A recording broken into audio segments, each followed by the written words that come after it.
The following clip is from a Patreon exclusive.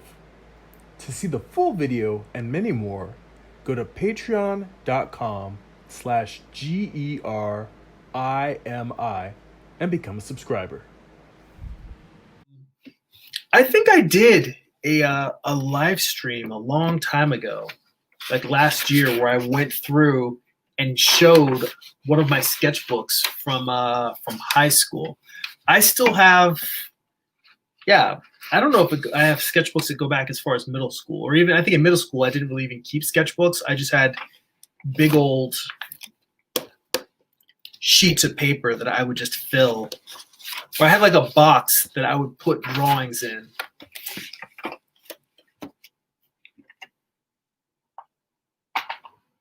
But I do have some of those. I can go back and find some of the oldest stuff I have. I know that I have some pieces from my my high school portfolio in the 90s. My portfolio that I used to get into college.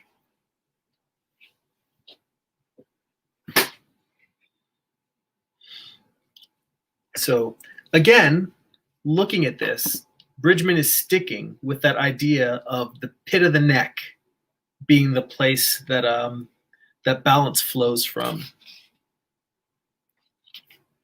And I even, flipping through a couple of pages on the next page,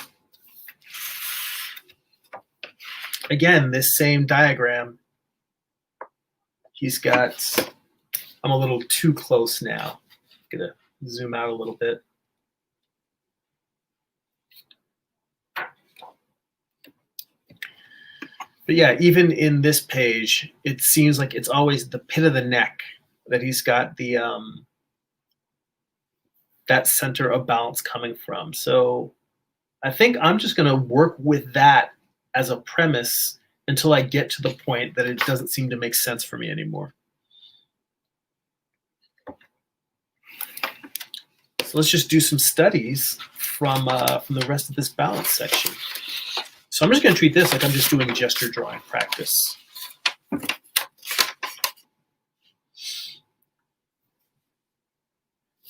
See, Amar says, I was building universes of characters in high school and I think grammar school. He said it's cool that you were able to keep that art. I don't think I would have let my mom throw them away. I got to the point, I think in middle school, where I finally boxed up a ton of my G.I. Joes and Transformers, and I gave those away to all of my little cousins. But the thing that it was sort of like, I hit this point in junior high where I had so many toys, and it was like, that age when you're actually starting to go to dances and hang out with girls, and I'm like, now as an adult, it's cool to have a collection of toys.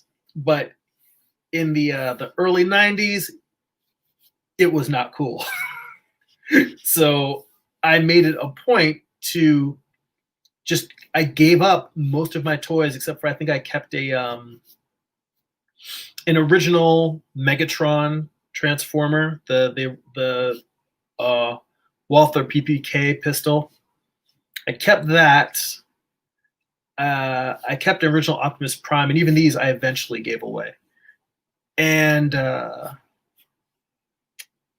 the original Generation 1 Jetfire, which basically is a Robotech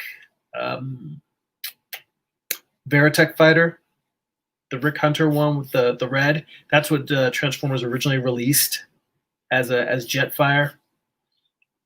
Other than those toys, I basically decided that drawing was going to be my toys, and I put all my energy into, sketching and, sketchbook. Well, not sketchbooks, but all of the imagination that I put into toys, I now put into my drawings. And while I didn't necessarily start keeping sketchbooks until sort of the end of high school and the beginning of college, I saved many of my drawings. And part of that was that I went to a high school that I was fortunate enough that it had advanced placement art, and it was called studio art. But much like you would have AP Bio or honors history or whatever class, it was an art class where you were basically building. That's why I mentioned my portfolio before, is because you were building your portfolio for art school. I didn't know where I was going to go yet, but I was already kind of certain that I was going to be an art major. So the class was both giving me college credit, and it was working on my portfolio for college.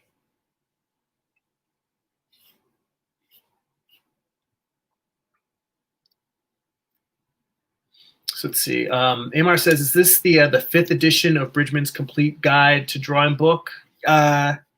What edition? Yes, it is the 5th edition. So I've showed them in the past. I have all of the small Dover Bridgman books, but I intentionally bought this copy because I figured if anyone wanted to actually do the whole study book thing and like work through the book as I was working through it, I wanted to have a copy that a lot of people would have.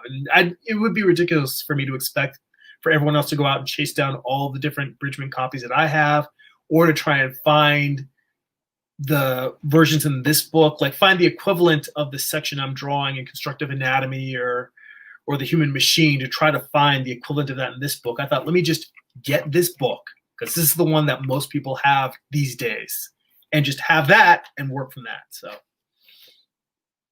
yeah, he said, you're like, because I have this book, if that's what you're using. And he says, yes, I did that with plasticine clay. Those figures I created were my toys. And Amar says, I wish I had a class like that in my high school. Yeah, I definitely feel very, very fortunate that my high school had those opportunities. And it really did make a big difference, I think, in my artistic development. That and the fact that the high school that I went to had a drafting class. And it was like drafting 1, drafting 2. They teach you, being able to draw in a 2-point, 3-point perspective. They teach you orthographic drawing, and you do simple architectural studies. It wasn't the last part, I took the class for 3 years. So it was drafting 1, drafting 2, and then drafting 3 was actually where you got to work in an early version of AutoCAD. And we actually got to be able to make blueprints that we could print out on a plotter. And this was back in the 90s. So that was like a big deal, being able to use an expensive machine and draw, do drawings on the computer and digitally draw blueprints. It had sections where you could do the landscape, the structural, the electrical, the plumbing. I didn't get that advanced into it because the big advantage for me that I'm grateful for that class is that it taught me that I did not want to be an architect. Because in high school, I knew that I wanted to be an artist. I also, even though I loved comic books even back then, I was already thinking about, that whole thing everyone telling you, you've got to have a career, you've got to have, something that's practical. I think in my mind, I already had the sense that it would be very difficult to make a full-time living as a comic creator. So architecture was one of the things I was considering. And oddly enough, my father used to be an architect before he went into banking. And it's funny because he never mentioned it while I was growing up. And then when I was taking the drafting classes in high school, he's like, well, here, maybe this will help you out. And he went into his into a drawer, pulled out all these ellipse templates and templates for different fixtures, mirrors, buildings, stuff like that. So you could just draw all those things, pre-made, and put those into your blueprints. I was like, where'd you get this from? He's like, well, I used to be an architect. And I'm like, all this time, you saw me as a kid drawing and making comics and doing all this. And I always thought that I was the only person in my family who had an artistic inclination. And I used to actually wonder if I was adopted, because I was the only I thought I was the quote unquote only artist in my family, because I have 2 older brothers. Neither of them have any interest in art. My mom, she's still around. She's retired now, but she was a nurse. And my dad, for most of my life, I knew he worked in banking or real estate. Turns out that he used to be an architect, and he left architecture because it was hard to make a living. This is all to say that I was taking those classes thinking that architecture might be the practical choice for me as an artist. And by the time I got done, I still didn't know what I wanted to do, but I knew that I didn't want to be an architect. It bored the living hell out of me. And it's interesting because I think there are a lot of architects who are really brilliant artists. And I do believe that architecture is an art form, but it was just not, it did not appeal to me. And now I'm interested in doing urban sketching and environment sketching to be able to create more, convincing and compelling environments for my comics. But architecture unto itself still doesn't really appeal to me. Thanks for watching. If you'd like to see the full video, head on over to patreon.com/Jeremy and become a subscriber.